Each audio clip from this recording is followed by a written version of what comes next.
किनारे खड़ा एक वॉचमैन जो है एक लाल ट्रॉली बैग देखता है। फिर वो उसे खोल कर देखता है और जैसे ही वो उस ट्रॉली बैग को खोलता है, अभी तक कोई क्लू नहीं मिला था।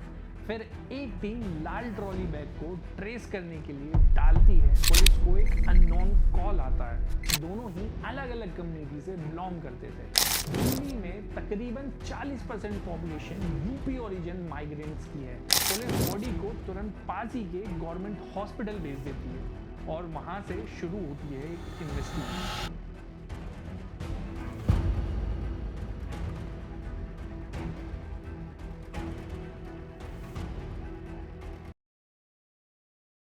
ग्रेटर नोएडा से आगरा को जोड़ने वाला एक्सप्रेसवे, जिसे आप लोग यमुना एक्सप्रेसवे या फिर ताज एक्सप्रेसवे के नाम से जानते हैं, 18 नवंबर 2022 की सुबह इसी एक्सप्रेसवे के नज़दीक खेत के किनारे खड़ा एक वॉचमैन जो है एक लाल ट्रॉली बैग देखता है। फिर वो उसे खोल कर देखता है और जैसे ही वो उस ट्रॉली बैग को खोलता है, उसकी आंखें खुली की खुली रह जाती है। तभी आसपास जो है लोग इकट्ठे हो जाते हैं और उसी में से एक आदमी जो है लोकल पुलिस को इन्फॉर्म कर देता है। पुलिस वहां पर आती है, उस एरिया को अपने कंट्रोल में लेती है और फिर उस बैग को फिर से खोला जाता है। अब जो है उसमें प्लास्टिक में लिपटी हुई एक बॉडी दिखाई देती है। अब पता चलता है कि अंदर एक लड़की की लाश है। खून से बॉडी और चेहरा रंगा हुआ था। बॉडी या बैग के आसपास कोई ऐसी चीज नहीं थी जिससे कि उस लड़की की पहचान कर सके।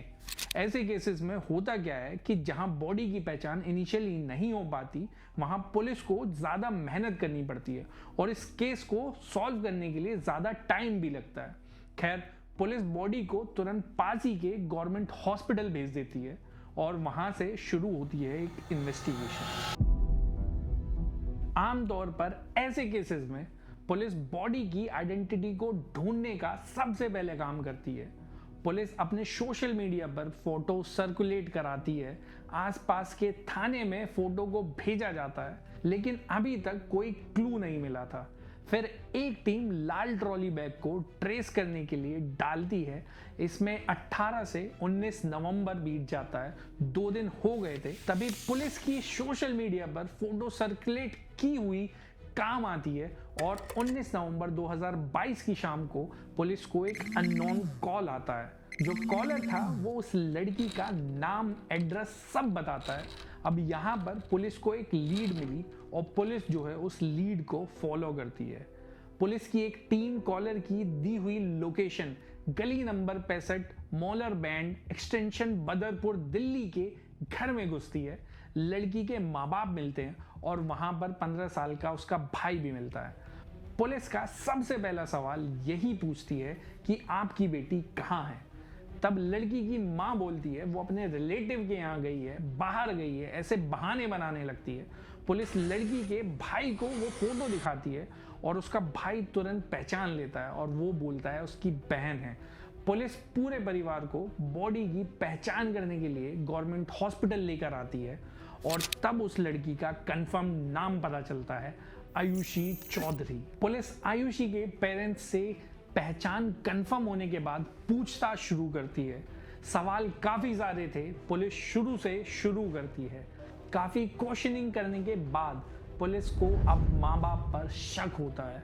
दोनों अलग अलग बयान दे रहे थे, दोनों की जो स्टेटमेंट्स थी वो भी मैच नहीं हो रही थी और ना ही आयुषी के पेरेंट्स ने उसकी मिसिंग कंप्लेन फाइल की थी। फिर पुलिस जो है अपने स्टाइल में पूछताछ करती है। तब उसके पेरेंट्स जो है एक स्टोरी सुनाते हैं।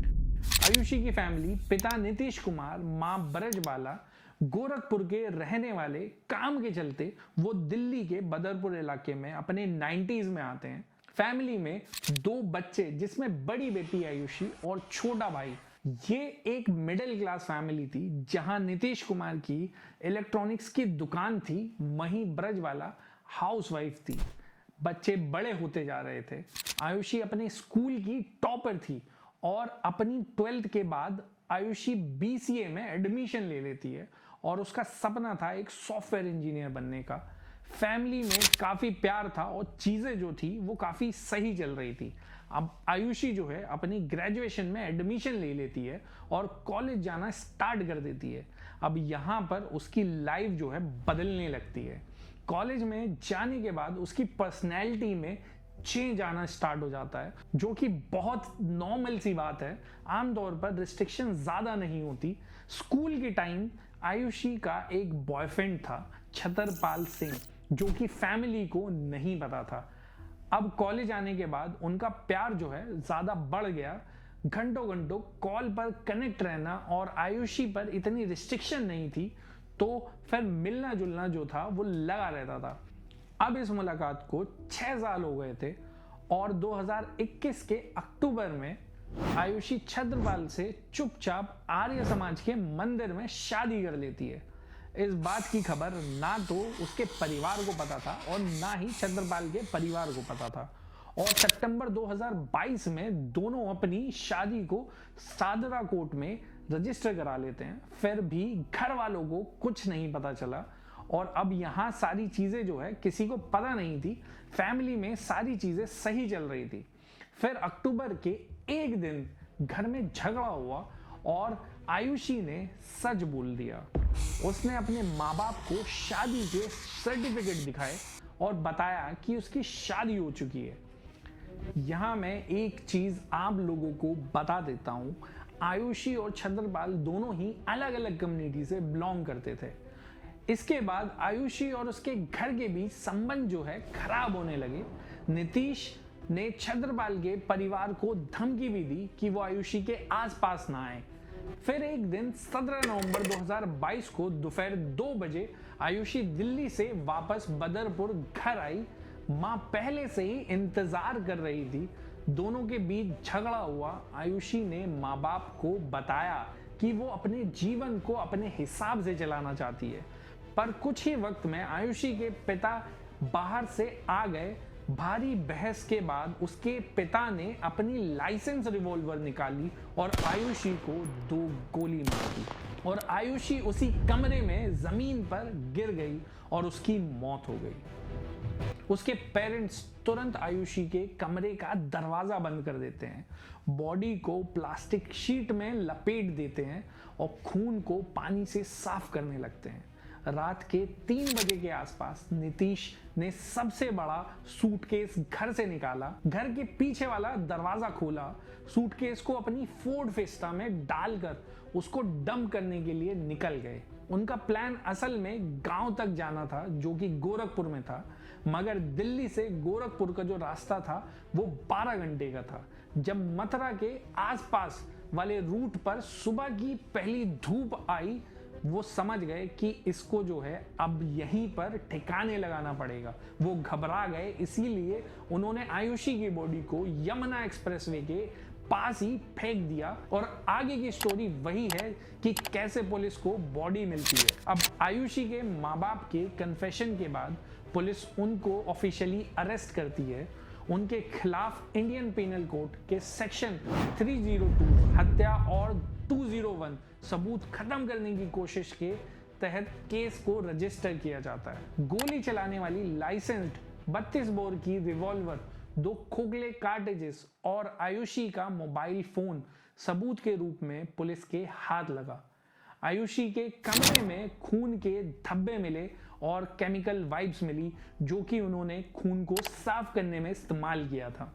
उस रूट के टोल के सीसीटीवी से उनकी कार की प्रेजेंस शो हुई, जो कि पुलिस के लिए बहुत बड़ा सबूत था।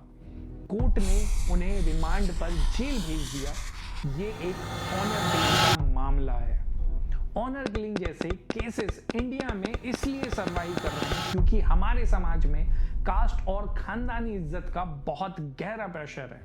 एनसीआरबी के हिसाब से सिर्फ उत्तर प्रदेश में देश के लगभग 20% ऑनर किलिंग के केसेस रिपोर्ट होते हैं। इंटरकास्ट रिलेशनशिप बढ़ तो रहे हैं, लेकिन 2021 के सर्वे के हिसाब से अर्बन एरियाज में 15% का राइज देखा गया है, लेकिन फिर भी इनमें से 10 से 15% कपल को अपनी जान का रिस्क होता है। ये प्रॉब्लम माइग्रेंट्स के साथ भी होती है और ज्यादा होती है। दिल्ली में तकरीबन 40% पॉपुलेशन यूपी ओरिजिन माइग्रेंट्स की है। और कई परिवार अपने गांव की इज्जत वाली सोच को अपने साथ लेकर आते हैं। अर्बन इंडिपेंडेंस और रूरल वैल्यूज के बीच ये टकराव कई बार वायलेंट बन जाता है। और आखिर में एक सवाल जो इस पूरी कहानी के बाद सबको सोचने पर मजबूर कर देता है, अगर इज्जत के नाम पर बेटियों की जिंदगी छीन ली जाए तो फिर इज्जत बची किसकी और इंसानियत की कीमत क्या रह जाती है? ये सवाल सिर्फ आयुषी के घर का नहीं, ये सवाल हर एक उस घर का है जहां प्यार से ज्यादा कास्ट कंट्रोल और लोगों का डर बड़ा होता जा रहा है। जवाब आपके पास है, सवाल हमारा। इस कहानी में इतना ही। जल्द मैं मिलता हूं आपको दूसरी कहानी के साथ। तब तक इस चैनल को सब्सक्राइब करना ना भूलें और इस वीडियो को लाइक करें और ज़्यादा से ज़्यादा शेयर करें और कमेंट में अपना सवाल करना ना भूलें।